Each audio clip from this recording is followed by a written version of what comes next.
بسم اللہ الرحمن الرحیم نحمده ونصلی علی رسولہ الکریم اما بعد فاعوذ باللہ من الشیطان الرجیم بسم اللہ الرحمن الرحیم وَإِذَا سَأَلَكَ عِبَادِي عَنِّي فَإِنِّي قَرِيبٌ أُجِيبُ دَعْوَةَ الدَّاعِ إِذَا دَعَانِ صدق اللہ العظیم۔ حضرات سامعین، میں نے آپ حضرات کی خدمت میں یہ بات عرض کی تھی کہ حضرات صحابہ اکرام رضوان اللہ تعالیٰ عنہم اجمعین رمضان المبارک کے اندر حضور نبی کریم صلی اللہ تعالیٰ علیہ وسلم کے 3 کاموں کے حوالے سے یہ روایات نقل کرتے ہیں کہ حضور رمضان میں ان 3 کاموں کا بہت اہتمام فرماتے تھے۔ ان میں سے ایک کام عبادت کی کثرت، دوسرا کام اللہ کے راستے میں خرچ کرنے کی کثرت، اور تیسرا جو اہم اور بڑا کام جو عمل حضور علیہ الصلوۃ والسلام کرتے وہ اللہ تعالیٰ سے مناجات، دعائیں، التجائیں، اللہ تعالیٰ سے استغفار، بخشش، مغفرت، جنت کا سوال، جہنم سے پناہ۔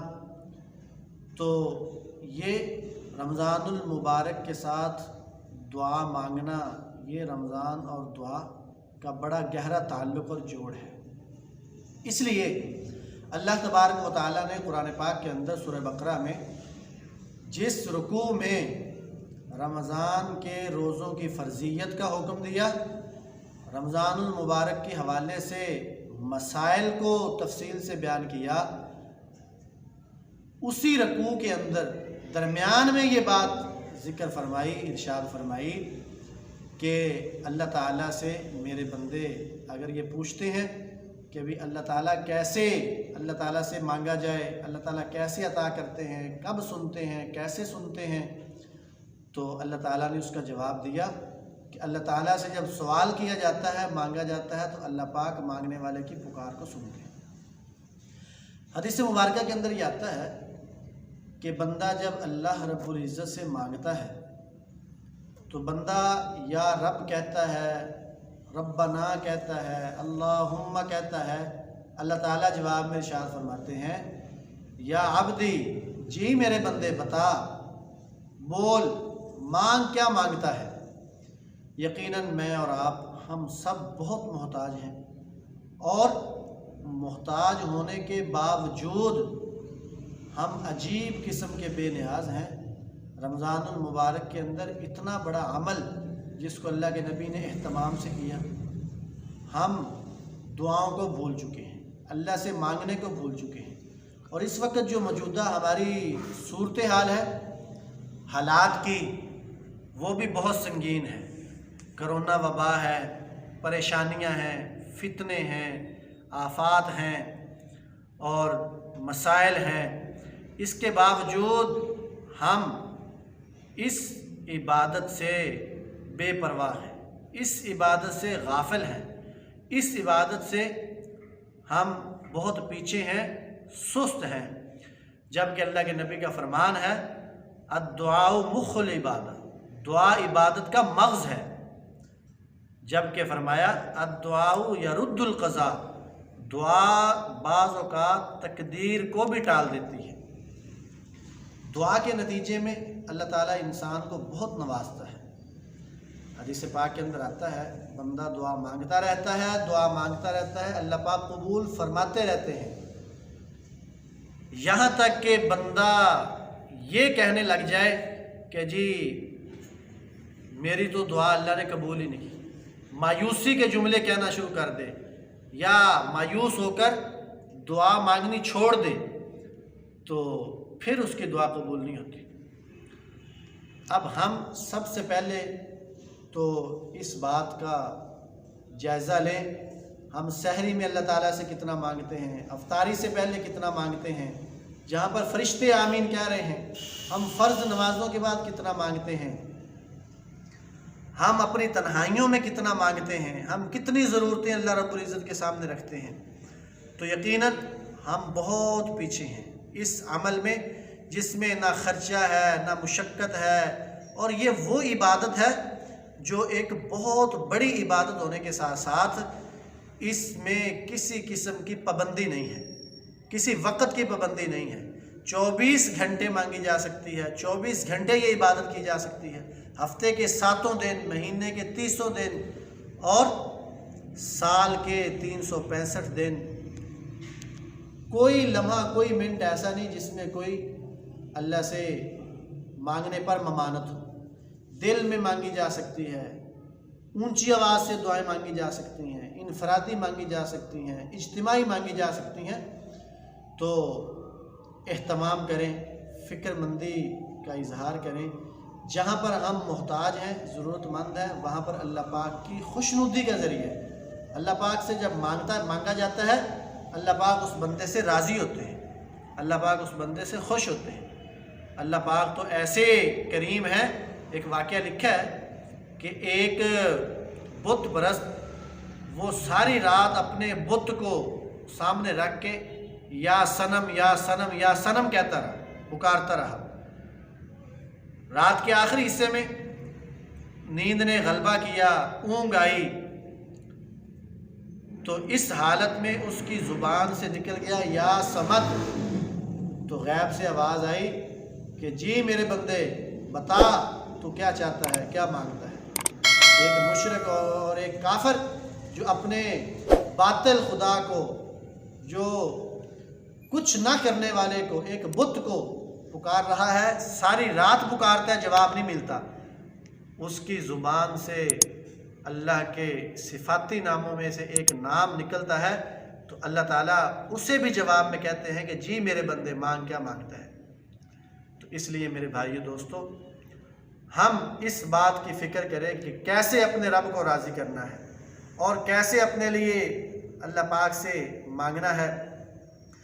ہاں، ہمیں یہ غلطی لگ جاتی ہے، یہ مایوسی ہو جاتی ہے کہ جی مانگتے ہیں، ملتا تو ہے نہیں۔ حدیث پاک کے اندر آتا ہے کہ انسان کی کوئی دعا رد نہیں جاتی، یا تو اللہ پاک وہ عطا فرما دیتے ہیں جو اس نے مانگا، یا اللہ پاک اس کے بدلے کوئی اور نعمت عطا فرما دیتے ہیں، کوئی آنے والی مصیبت پریشانی ٹال دیتے ہیں، یا فرمایا کہ اللہ تبارک و تعالی اس بندے کے لیے اس دعا کو ذخیرہ آخرت کر دیتے ہیں۔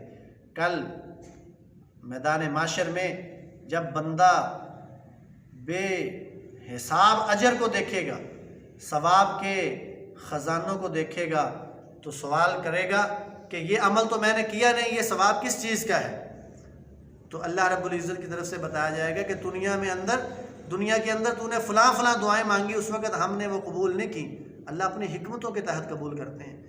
تو آج اس کا یہ اجر ہے، بندہ اتنا خوش ہوگا اور یہ خواہش کرے گا کہ کاش دنیا میں میری کوئی بھی دعا قبول نہ ہوئی ہوتی۔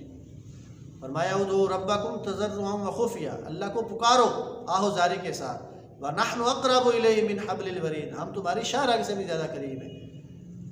میں نے شروع میں آیت پڑھی وَإِذَا سَأَلَكَ عِبَادِي عَنِّي فَإِنِّي قَرِيبٌ أُجِيبُ دَعْوَةَ الدَّاعِ إِذَا دَعَانِ، اللہ ہر پکارنے والے کی پکار کو سنتے ہیں۔ تو اس لیے اس قسم کی مایوسی میں کبھی نہ پڑا جائے کہ بھئی ہم تو مانگ کے تھک چکے ہیں، مانگتے ہیں۔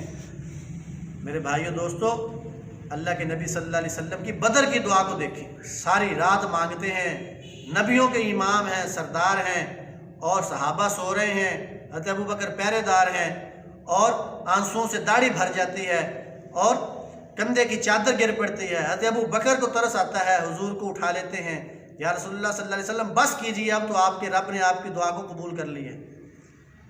حضور علیہ السلام کی حجۃ الوداع کی دعا کو دیکھیں، 5 گھنٹے تک کی دعا مانگی ہے۔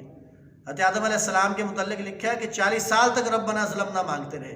قرآن انبیاء کی دعاؤں سے بھرا پڑا ہے۔ حضرت موسیٰ علیہ السلام نے دعا مانگی، 40 سال کے بعد دعا قبول ہوئی۔ حضرت ابراہیم علیہ السلام دعا مانگ رہے ہیں، ربنا وبعث فیہم رسولا، 2000 سال کے بعد یہ دعا قبول ہوئی ہے۔ اور دعا کب مانگ رہے ہیں؟ اللہ کے گھر کو تعمیر کر کے، اللہ کے خلیل ہیں، اللہ کے کلیم، اللہ کے خلیل، اللہ کے ہاتھوں سے بنائے ہوئے حضرت آدم علیہ السلام اور حضرت محمد الرسول اللہ صلی اللہ علیہ وسلم دعائیں مانگ رہے ہیں۔ بعض اوقات دعاؤں کا اثر 40 سال کے بعد، 100 سال کے بعد، 2000 سال کے بعد ان دعاؤں کا اثر ظاہر ہو رہا ہے جو قرآن پاک کے اندر دعائیں مذکور ہیں۔ اور ہمارا یہ حال ہے، ہم چاہتے ہیں کہ ادھر سے منہ سے کوئی چیز نکلے اور ادھر سے ہم مالا مال ہو جائیں، ادھر سے سب کچھ مل جائے. ایسا نہیں میرے بھائی، ایسا نہیں. یہ ساری بات سامنے رکھنے کی ہے. اور میری اور آپ کی دعائیں کیسی عجیب دعائیں. دعاؤں میں بھی دنیا مانگتے ہیں. مال مل جائے، روپے مل جائے، پیسہ مل جائے، گھر مل جائے، دنیا مل جائے، دولت مل جائے، اولاد مل جائے. ہاں دنیا بھی سکھائی ہے ہمارے نبی نے مانگنا. ربنا آتینا فی الدنیا حسنہ وفی الآخرۃ حسنہ، ساتھ میں آخرت بھی. لیکن آخرت کو ترجیح ہونی چاہیے. اصل مومن کا گھر جنت ہے، دائمی گھر وہی ہے. مغفرت کی دعا ہے، بخشش کی دعا ہے، عذاب قبر سے حفاظت کی دعا ہے، میدان معاشر میں اللہ کے عرش کے سائے ملنے کی دعا ہے، حضور کے ہاتھوں سے حوض کوثر کی دعا ہے، حوض کوثر کا جام ملنے کی دعا ہے، بغیر حساب کتاب کے جنت میں داخلے کی دعا ہے، پل صراط سے آسانی سے گزرنے کی دعا ہے.